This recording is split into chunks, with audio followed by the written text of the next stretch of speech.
Hello everyone, आप सभी का स्वागत है आपके अपने चैनल पर। मैं हूं आपका दोस्त दीपक जायसवाल। आपकी क्लास 12th की जो क्वेश्चन बैंक है उसके सेक्शन सी का ये 3rd नंबर का वीडियो है। इसके पहले हमने 20 आपके एग्जाम्पल कंप्लीट कर लिए हैं, जिसके 2 वीडियो आपको प्लेलिस्ट में मिल जाएंगे। आपको चैनल पर जाना हो, प्लेलिस्ट चेक करना है। आज का ये वीडियो आपको 3rd नंबर का है और 21 वाले एग्जाम्पल से लेकर हम 30 तक के एग्जाम्पल इसमें कवर करेंगे, जिसमें 25 के बाद वाले जो एग्जाम्पल थोड़ा टिपिकल है। तो आप एंड तक बने रहिएगा, तो मैं उसको आपको अच्छे से एक्सप्लेन करने की कोशिश करूँगा। जो भी आपके डाउट है इस वीडियो में कंप्लीट हो जाएंगे। तो यहाँ पर पहला हम क्वेश्चन स्टार्ट करते हैं, वीडियो एंड तक ज़रूर देखिएगा। उसके बाद यदि कोई आपके डाउट हो तो आप मुझसे कमेंट बॉक्स में अपने इंस्टाग्राम आईडी पर पूछ सकते हैं। यहाँ पर 21 नंबर का आपका क्वेश्चन है, this horse is too fast to win the race. यह जो घोड़ा है बहुत तेज़ है, यानी आप कह सकते हैं कि रेस जीतने के लिए घोड़ा बहुत तेज़ है, ये इसका अर्थ होता है। आपको कहा गया कि rewrite using so that in place of too to. आपको इसमें टू और टू दिखाई दे रहा है और ये कह रहा है कि टू टू के स्थान पर आपको सो देट लिखना है और फिर से सेंटेंस को राइट डाउन करना है। तो हम जो ये टू है, टू या वेरी, उसकी जगह पर हम क्या लिखेंगे, सो लिखेंगे। तो यहाँ पर this horse is so fast, और इस टू की जगह पर हम लिखेंगे देट।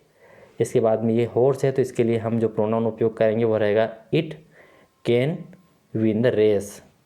अब आप ये कहेंगे कि आपने कैन नॉट क्यों नहीं लगाया, यानी कि हम लगाते हैं he can not, she can not, it can not. तो अब हमने नॉट नहीं लगाया है, क्योंकि यहाँ पर जो घोड़े हैं उसकी क्वालिटी के बारे में जो बात की गई है एडजेक्टिव के रूप में, यह इसकी अच्छी क्वालिटी बताई गई है कि घोड़ा बहुत तेज़ है। ऐसा नहीं कहा गया कि घोड़ा जो है कमज़ोर है। अगर कमज़ोर होता, उसकी डिसक्वालिटी बताई जाती यहाँ पर, यानी कि उसके बारे में उसकी वीकनेस बताई जाती, तब हम यहाँ पर नाट लगाते। लेकिन जब इसके बारे में अच्छी बात कही गई है, यह तेज़ है तो यह रेस को जीत सकता है, तो इसलिए हमने it can win the race ऐसा बनाएंगे। तो आपका जो आंसर है कुछ इस तरीके से हो जाएगा। तो यहाँ पर जो मैंने नाट लगाया आपको समझाने के लिए लगाया है, तो this horse is so fast that it can win the race. आप नाट लगा देते हैं, ये गलती आपको नहीं करना है, क्योंकि यहाँ पर घोड़े को तेज़ बताया गया है।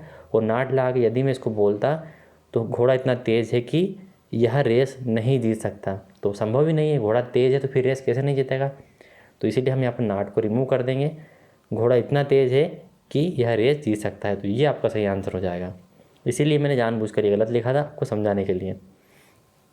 अगला है 22 नंबर का, I had a quarrel with my friends last night.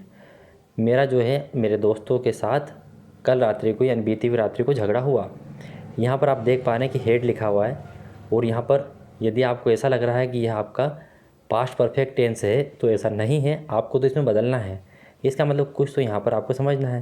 तो जो है होता है, ये वर्ब का फर्स्ट फॉर्म होता है और सेकंड फॉर्म होता है हेड। इसका मतलब ये आपका वर्ब का सेकंड फॉर्म है, और वो आपका होता है पास्ट का इंडेफिनेट। पास्ट के इंडेफिनेट में वर्ब का सेकंड फॉर्म लगता है, तो ये सेकंड फॉर्म हो गया। अब आपसे कहा गया कि आपको पास्ट परफेक्ट में बदलना है, तो पास्ट परफेक्ट की हेल्पिंग वर्ब भी हेड है।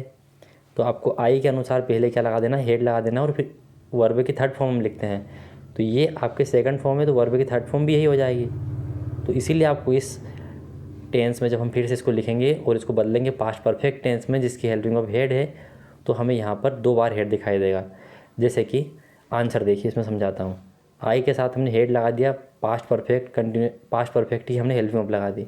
अब पास्ट परफेक्ट, प्रेजेंट परफेक्ट या फ्यूचर परफेक्ट टेंस ये कहते हैं कि आपकी जो हेल्पिंग ऑफ है उसका थर्ड फॉर्म आएगा मेन वर्ब का, हेल्पिंग ऑफ का नहीं, सॉरी, मेन वर्ब का।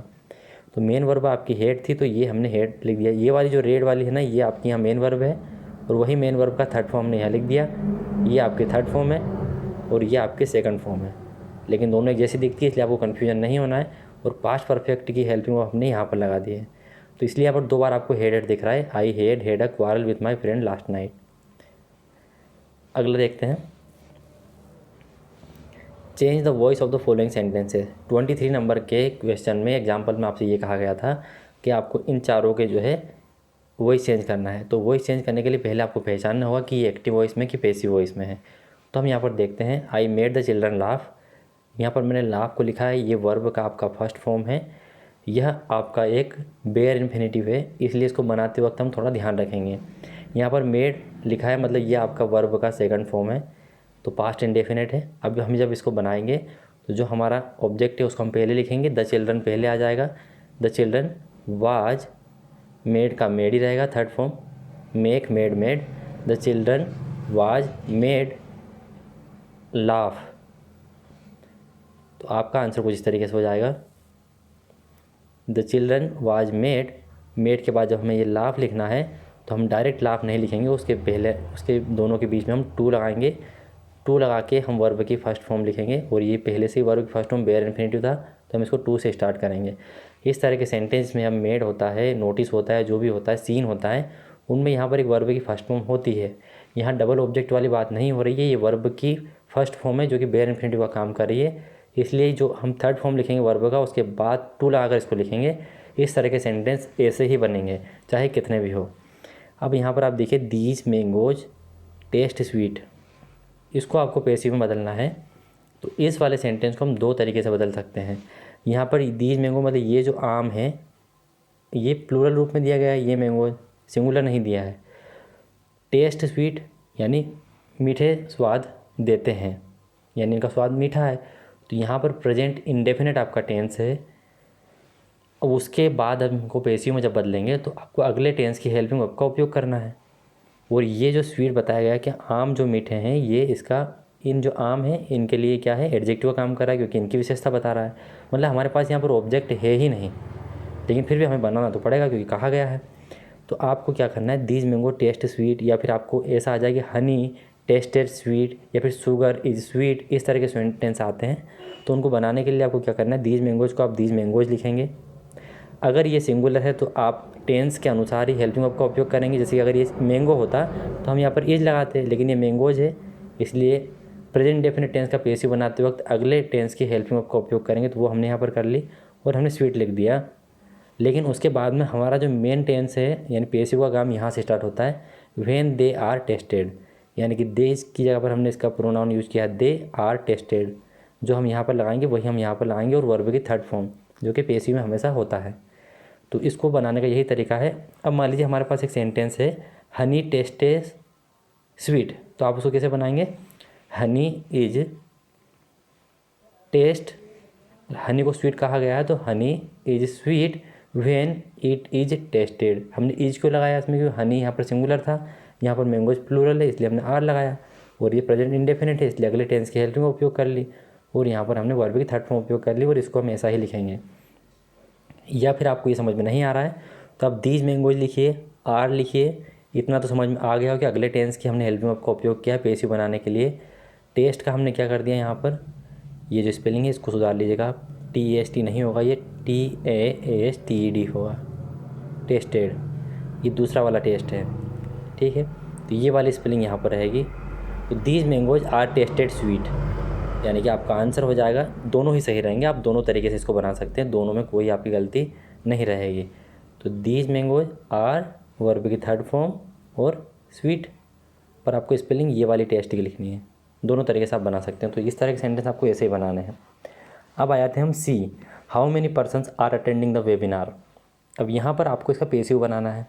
तो पहले इसको आप समझिए कि हाउ मेनी पर्सन यानी WH वर्ड वाला ये सेंटेंस है आपका। इसके बाद में WH वर्ड के बाद में आपकी हेल्पिंग वर्ब आती है। उसके बाद में आप सभी जानते हैं कि यहाँ पर एक सब्जेक्ट आना चाहिए, जो कि नहीं है। तो इसका मतलब आपका ये टेंस जो है WH वर्ड के साथ में बी वर्ब वाला है, और बी वर्ब के साथ में यहाँ पर आपकी हेल्पिंग वर्ब के साथ में ING लगा हुआ है। तो जब हम इसका पैसिव बनाएंगे तो आपको ये जो सब्जेक्ट है ये यहाँ पर सब्जेक्ट का काम कर रहा है। तो सब्जेक्ट को हम जब ऑब्जेक्ट में बदलते हैं तो हम बाय लिखते हैं। तो हम इसको स्टार्ट करेंगे बाय हाउ मेनी पर्सन, ये हम पीछे लिखते हैं, लेकिन जब WH वर्ड की बात होती है तो उनको हम आगे लिखते हैं, इसलिए हम इसको आगे लेके आ गए हैं। जैसे कि हम लिखते हैं बाय हुम, तो बाय हुम हम क्यों लिखते हैं, क्योंकि यह ऑब्जेक्ट है, आना पीछे चाहिए, हो का हम हुम कर देते हैं, लेकिन ये पीछे आना चाहिए। लेकिन जब WH वर्ड है ये क्वेश्चन का काम करते हैं, तो इसलिए हम इसको स्टार्टिंग में लिखते हैं। वैसे ही हमने इस पूरे को लास्ट की बजाय स्टार्टिंग में लिखा है। वैसा ही आप by heart, by whom, by when लगते हैं सब में इस तरीके से, तो उनको हम आगे इसलिए लिखते हैं। अब आपको यहाँ पर क्या करना है, ये जो लिखा है वेबिनार, ये आपका ऑब्जेक्ट है, तो हम ऑब्जेक्ट को आगे लेके आएंगे। तो हम ऑब्जेक्ट को आगे लेके आ गए, तो ऑब्जेक्ट के हिसाब से हेल्पिंग वर्ब आती है, आप सभी जानते हैं। हम ऑब्जेक्ट को सब्जेक्ट बनाते हैं और हेल्पिंग वर्ब लिखते हैं। तो द वेबिनार के हिसाब से यहाँ पर हेल्पिंग वर्ब है, इसके हिसाब से तो आर आती, लेकिन हमने ऐसा नहीं किया है। हमारे पास ये जो है ऑब्जेक्ट वेबिनार था, वेबिनार को हमने सब्जेक्ट बनाया, और ये जो बाय हाउ मेनी पर्सन्स ये हमारा सब्जेक्ट था, इसको ऑब्जेक्ट बनाया, पीछे लिखने की बजाय हमने इसको आगे लिखा है। और उसके बाद इज है, तो इसके बाद बिंग अटेंडेड, बिंग क्यों लगाया, क्योंकि ये अब पहचान करने के लिए, पहले जब ये था तो ये प्रेजेंट कंटिन्यूस में था, तो हम यहाँ बिंग और वर्ब की थर्ड फॉर्म अटेंडेड, ये इसका बिल्कुल एक्यूरेट और राइट है, किसी भी अलग तरीके से और ये नहीं बनेगा। By how many persons is the webinar being attended, यहाँ मतलब आता है कितने व्यक्तियों के द्वारा वेबिनार को अटेंड किया जा रहा है और कितने व्यक्तियों के द्वारा वेबिनार को अटेंड किया जा रहा है। यहाँ पर भी यही रहेगा, लेकिन आपका जो सेंस है बोलने का वो बदल जाएगा। यहाँ पर ये ऑब्जेक्ट सब्जेक्ट और सब्जेक्ट ऑब्जेक्ट हो जाता है पैसिव वॉइस में। हमने वर्ब की थर्ड फॉर्म कर दिया है, अटेंडिंग को अटेंडेड कर दिया है। अगला है आपका ये जो लास्ट वाला दिख रहा है आपको, दिस बुक कंटेंस 100 पेजेस, यानी कि इस बुक में 100 पेजेस है। तो यहाँ पर ये जो है ये आपका सब्जेक्ट बन जाएगा 100 पेजेस, और कंटेंस लिखा मतलब प्रेजेंट का इंडेफिनेट है, वर्ब में ऐसे यस लगा है, तो अगले टेंस की हेल्पिंग वर्ब लगा देते हैं हम, यानी कि प्रेजेंट कंटिन्यूस की हमने हेल्पिंग वर्ब लगा दी। उसके बाद वर्ब में हम थर्ड फॉर्म उपयोग करेंगे जो हमने कर लिया किसमें, by this book 100 pages are content by this book, कि 100 पेजेस इस बुक के द्वारा कंटेंट किए गए हैं। ये हो जाएगा। ये आपके चारों के सही आंसर है। यदि इनमें किसी प्रकार की आपको समस्या आती है तो आप अलग से कमेंट बॉक्स में पूछ सकते हैं। अब यहाँ देखिए आप नेक्स्ट क्वेश्चन 24 नंबर का, आई लाइव हियर सिंस 2015, मैं यहाँ 2015 से रहता हूँ। अब आप जानते हैं कि सिंस हम लगाते हैं तो ये आपका पॉइंट ऑफ टाइम है, पीरियड ऑफ टाइम नहीं। अगर पीरियड ऑफ टाइम होता तो यहाँ पर फार होता। सिंस फार हम हमेशा उपयोग करते हैं प्रेजेंट परफेक्ट कंटिन्यूस टेंस में, या पास्ट परफेक्ट कंटिन्यूस टेंस में, या फिर फ्यूचर परफेक्ट कंटिन्यूस टेंस में। तो आप स्टार्टिंग करेंगे, कहा यह गया है कि right the correct form of the verb given in the bracket, आपको इसका करेक्ट फॉर्म लिखना है वर्ब का जो कि ब्रैकेट में दी गई है। तो सिंस के अनुसार हम प्रेजेंट परफेक्ट कंटिन्यूस में बनाएंगे, तो आपकी वर्ब जो है वो लिविंग हो जाएगी। क्या हो जाएगी, लिविंग। लेकिन इसके पहले हम लिखेंगे आई के साथ हम क्या लगाते हैं, I have been living here since 2015। तो आपका आंसर कुछ इस तरीके से हो जाएगा। ये जो रेड ही हमने परिवर्तन किया है। अगला 25 नंबर का आपका सेंटेंस है, they occupy all the rooms, change into present perfect tense. प्रेजेंट परफेक्ट टेंस की हेल्पिंग ऑफ क्या होती है, हैज एंड हैव, जिससे हम आई यू दे के साथ क्या लगाते हैं, हैव लगाते हैं। ही सीट नेम के साथ हैज लगाते हैं। यहाँ पर दे है तो दे आपका बहुवचन करता है, यानी प्लूरल सब्जेक्ट है, इसके साथ हम क्या लगाएंगे, हैव लगाएंगे, दे हैव। और जब हम परफेक्ट टेंस की बात करते हैं तो वर्ब की थर्ड फॉर्म आती है, यहाँ पर वर्ब की फर्स्ट फॉर्म है जो कि बेस फॉर्म है। तो जब हम इसको बदलेंगे तो हम कर देंगे इसको ऑक्यूपाइड ऑल द रूम्स। तो आपका आंसर हो जाएगा they have occupied all the rooms. अगला 26 नंबर का आपका क्वेश्चन है, all his friends laughed at him. यहाँ पर आपको समझ में आ गया हो कि जो उसके सभी दोस्त हैं उस पर हंसे। तो यहाँ पर लाफ्ड लिखा है और आपको कोई भी हेल्पिंग वर्ब दिख नहीं रही है, वर्ब के सेकंड फॉर्म में। आपका टेंस जो है ये है आपका पास्ट का इंडेफिनिट, और आपसे कहा गया कि change into passive voice. Tense को पहचानने के बाद ही तो हम वॉइस में परिवर्तन करेंगे। तो यहाँ पर पैसिव वॉइस में इसको बदलना है। तो आप यहाँ पर देखिए लाफ्ड एट जो आपको दिख रहा है इसको हम एज इट इज़ रखेंगे। ये आपका जो पीछे लिखा गया है इसको हम सब्जेक्ट बना लेंगे, और जो आपका सब्जेक्ट है इसको हम ऑब्जेक्ट बना लेंगे। तो ये आपका हो जाएगा ही वाज, वर्ब की थर्ड फॉर्म लाफ्ड एट। हम एट क्यों लाएंगे वापस, क्योंकि एक साथ में फ्रेजल प्रीपोजिशन है यहाँ पर, तो ये पूरी एक साथ ही, ऐसा नहीं है कि एट है तो हम इसको हटा देंगे। Laughed at by all his friend. तो आपका आंसर हो जाएगा कुछ इस तरीके से, he was laughed at by all his friend. ये आपका सब्जेक्ट को ऑब्जेक्ट बना दिया बाय लगा के, इसके वर्ब की थर्ड फॉर्म के साथ हमने इस फ्रेजल प्रीपोजिशन को लिख दिया जो कि वर्ब और प्रीपोजिशन का काम भी करिए, इसके साथ लग कर आई है वर्ब के साथ में। और ये ही वाज का ऐसा कैसे रहेगा, इतना ही सिंपल था, उसमें कुछ नहीं करना था। हु टोट यू फ्रेंच, तुम्हें फ्रेंच कौन सिखाता है। टोट, अब यहाँ पर आप देखिए टोट लिखा है, तुम्हें फ्रेंच किसने सिखाई। तो यहाँ पर वर्ब की फिर से सेकंड फॉर्म है और आपको इसको पैसिव में बदलना है। अब यहाँ पर आप हो को क्या कर देते हैं, जब बदलते हैं तब ये आपका हो हो गया और ये यू हो गया और ये फ्रेंच हो गया। तो यहाँ पर फर्स्ट ऑब्जेक्ट और सेकंड ऑब्जेक्ट, दो ऑब्जेक्ट वाला ये आपका सेंटेंस है। तो पहले तो आप यू को आगे लेके बना सकते हैं और एक बार आप फ्रेंच को आगे लेकर इस सेंटेंस को पैसिव में कन्वर्ट कर सकते हैं। तो पहला जो आपका आंसर रहेगा वो कुछ इस तरीके से रहेगा, जैसे कि यहाँ पर समझिए हु को हम क्या कर देंगे बाय हुम, और जो यू लिखा है इसी के अनुसार हम क्या करेंगे यहाँ पर हेल्पिंग वर्ब लगाएंगे। अब जब ये पास्ट इंडेफिनिट हो, आप अगले टेंस यानी पास्ट कंटिन्यूस की हेल्पिंग वर्ब लगाएंगे तो यू के अनुसार हम क्या लगाते हैं, वर लगाते हैं, बाय होम के अनुसार नहीं लगाएंगे। टॉट फ्रेंच, और यदि हम फ्रेंच को जो है आपका ऑब्जेक्ट मानते हैं तो बाय होम तो हमने लिख दिया, फ्रेंच के अनुसार हमने क्या लगा दिया, वाज लगा दिया, यानी यू के अनुसार वेयर लगेगा, और फ्रेंच एक वचन करता मान रहे हैं हम इसको, एक वचन वाला मान रहे हैं नाउन, तो इसके साथ वाज आ जाएगा। और वर्ब जो कि वर्ब की थर्ड फॉर्म आती है, और आपका जो दूसरा वाला ऑब्जेक्ट जिसको हमने वैसा ही रखा है, इसके बीच में हम टू लगा देते हैं। तो दो तरीके से आपका ये आंसर हो जाएगा। अब आपको इसमें जो ज़्यादा सूटेबल लग रहा है, जैसे कि आपको लग रहा हो by whom were you taught French, ये आपको ज़्यादा सही लग रहा होगा तो आप ये कर सकते हैं। By whom was French taught to you, तो आप ये भी कर सकते हैं। सीधा है, इसको आपको बाय लिखना है, उसके साथ बाय होम हो जाएगा हो का, और अगले टेंस की हेल्पिंग का उपयोग करते हैं तो ये हमने कर ली, लेकिन ये होगी इसके अनुसार उपयोग, क्योंकि हम इसको कभी मान रहे हैं सब्जेक्ट, ऑब्जेक्ट को हम सब्जेक्ट में बदल रहे हैं, और कभी हम मान रहे हैं इस ऑब्जेक्ट को सब्जेक्ट, तो इन दोनों के अनुसार ही हेल्पिंग वर्ब का उपयोग होगा, वर्ब की थर्ड फॉर्म और एज इट इज़। आगे देखिए 28 नंबर का आपका सेंटेंस है कि rearrange the following words to make a meaningful sentence, यानी आपको इन फॉलोइंग वर्ड्स को या नीचे दिए गए शब्दों को रीअरेंज करना है जिससे कि एक मीनिंगफुल सेंटेंस यानी अर्थपूर्ण सेंटेंस बन सके। तो यहाँ पर कोई हेल्पिंग वर्ब या सब्जेक्ट इस तरह की चीज़ें आपको ढूंढने की आवश्यकता नहीं है।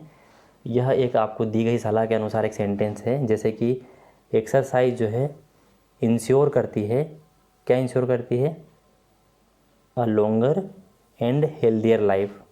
एक्सरसाइज इस बात की पुष्टि करती है या आपको आश्वस्त करती है, यानी आप व्यायाम करेंगे, एक्सरसाइज करेंगे तो इससे आपको एक लंबी और स्वस्थ जीवन प्राप्त होगा। तो आपका जो आंसर हो जाएगा कुछ इस तरीके से हो जाएगा, exercise ensure a longer and healthier life. अगला आपका 29 नंबर का, the hotel was quite cheap, जो होटल है वह सस्ती थी, the hotel was very comfortable, और जो होटल थी वह बहुत ही आरामदायक थी, कंफर्टेबल थी। Combine the sentence using not only but also, यानी आपको नॉट ओनली बट आल्सो का उपयोग करके इन दोनों सेंटेंस को जोड़ना है। तो इसका अर्थ होता है ना केवल, और बट आल्सो का मतलब होता है बल्कि, ना केवल बल्कि। तो हम इस सेंटेंस को जब बोलेंगे तो हम ऐसा बोल सकते हैं कि जो होटल थी ना केवल सस्ती थी बल्कि आरामदायक भी थी। तो हम द होटल वाज यहाँ दो बार आया हुआ तो हम इसका एक ही बार उपयोग करेंगे, तो हम इसको ऐसा लिख सकते हैं, the hotel was not only quite cheap, कि होटल ना केवल सस्ती थी परंतु, या फिर बल्कि आरामदायक भी थी, तो वेरी कंफर्टेबल। बार बार इसको लिखने की आवश्यकता नहीं है। तो जब हम इसको कंबाइन करेंगे तो आपका आंसर हो जाएगा, the hotel was not only quite cheap, जो होटल है वह सस्ती नहीं थी, केवल सस्ती नहीं थी बल्कि वेरी कंफर्टेबल थी, बहुत आरामदायक थी। हमने दोनों बात कह दी और हमारे सेंटेंस का अर्थ भी यहाँ पर सही हो रहा है। अगला और अंतिम है आपका, they did not come to the party, वे पार्टी में नहीं आए, they did not apologise for it, और उन्होंने इसके लिए माफ़ी भी नहीं मांगी। तो यहाँ पर कहा गया कि combine the sentence using neither nor, आपको सेंटेंस को जोड़ना है नाइदर नोर का उपयोग करके, जिसका अर्थ होता है ना तो ना। तो यहाँ पर पहले से ही वे पार्टी में नहीं आए और उन्होंने माफ़ी भी नहीं मांगी, उनको इस बात का कोई खेद भी नहीं था। तो पहले से जो नहीं है उनको हम हटाएंगे, तो इन दोनों नाट को हटाने के साथ आपका डिड भी हट जाएगा, क्योंकि आप सभी जानते हैं कि हेल्पिंग वर्ब के साथ ही नाट आता है। वो जब हम नाट हटाएंगे तो डिड कभी भी सिंगल अफर्मेटिव सेंटेंस में आता नहीं है, और हम नाट इसलिए हटा रहे हैं क्योंकि ऑलरेडी इनमें दोनों में ना तो ना है। तो मैंने इसको इसीलिए इनको मैंने हाईलाइट किया है कि दे नाइदर, क्या हो जाएगा, दे, इसको हटा देंगे नाइदर। अब आप सभी जानते हैं कि जब ये हटेगा तो वर्ब की सेकंड फॉर्म हो जाती है पास्ट के इंडेफिनिट टेंस में। ये पास्ट का इंडेफिनिट टेंस ही तो है। जब हमने डिड नॉट को हटा दिया और इसको हम सिंपल बनाएंगे फिर से, और इसके पहले नाइदर लगाएंगे, तो नाइदर से क्या मतलब हमने इसको सिंपल बनाया तो हम इसको केम लिखेंगे, वैसे इसको भी सिंपल बनाएंगे तो इसकी वर्ब की सेकंड फॉर्म लिखेंगे। तो आपका आंसर कुछ इस तरीके से हो जाएगा, और जो डबल बार चीज़ें आई हैं उनको हम एक एक बार लिख देंगे, बार बार दे नहीं लगाएंगे। तो आंसर ऐसा हो जाएगा आपका, दे डिड नॉट हटाएंगे, नाइदर लिखेंगे ना तो ना, came to the party verb की सेकंड फॉर्म, नार, अपोलोजाइज्ड, यहाँ भी हमने वर्ब की सेकंड फॉर्म लगाई, फॉर इट। आपने देखा कि हमने यहाँ पर नाइदर को वर्ब के पहले उपयोग किया और यहाँ नार को भी वर्ब के पहले उपयोग किया है। वैसे ही यदि आप नाइदर को सब्जेक्ट के पहले उपयोग करेंगे तो फिर नोर उसको भी सब्जेक्ट के पहले उपयोग करेंगे, लेकिन ऐसा तो हमारे पास है ही नहीं कि दो सब्जेक्ट अलग अलग है, एक ही सब्जेक्ट है, इसलिए हमने वर्ब के पहले लगाया है। तो इस बात का ध्यान रखना है कि अगर आपने यहाँ पर वर्ब के पहले लगाया है तो यहाँ भी वर्ब के पहले लगेगा। और आप did not, do not, does not हटाते हैं तो फिर आपके टेंस के अनुसार वर्ब भी परिवर्तन होगी। यदि प्रेजेंट इंडेफिनिट टेंस होगा तो ए से येस लगेगा, और यदि आपका ये पास्ट इंडेफिनिट जैसा कि आपने देखा अभी था तो हमने यहाँ पर केम सेकंड फॉर्म कर दिया और आपको लाइज का भी सेकंड फॉर्म कर दिया। इस तरीके से आपको बनाना है और इसका अर्थ हो जाएगा कि वे ना ही पार्टी में आए, ना तो वे पार्टी में आए और ना ही उन्होंने इनके इसके लिए माफ़ी मांगी। और इसका अर्थ क्या हो रहा था, वे पार्टी में नहीं आए और they did not apologise for it, इसके लिए उन्होंने माफ़ी भी नहीं मांगी, मतलब खेद नहीं है उनको, दुख नहीं। तो दोनों अर्थ यहाँ पर परिपूर्ण हो कि वे ना ही पार्टी में और ना ही उन्होंने माफ़ी मांगी इसके लिए। तो ये आपके 30 नंबर तक के एग्जाम्पल इसमें कंप्लीट हो जाते हैं। आई होप आपको सारे एग्जाम्पल समझ में आ गए होंगे। यदि फिर भी कोई कन्फ्यूजन है तो आप मुझसे कमेंट बॉक्स में पूछ सकते हैं या फिर डायरेक्ट मुझे इंस्टाग्राम पर मैसेज कर सकते हैं।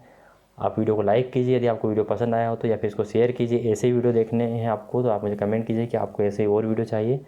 और साथ में टेलीग्राम चैनल को ज्वाइन कर लीजिए, जिसकी लिंक आपको डिस्क्रिप्शन में मिलेगी। वहाँ पर आपको इसकी PDF मिल जाएगी। जितना भी स्टडी रिलेटेड कंटेंट है मैं आपको वहीं पर उपलब्ध करवाता हूँ। तो मिलते हैं दोस्तों ऐसे ही अलग इन्फॉर्मेटिव वीडियो में, तब तक के लिए टाटा बाय बाय।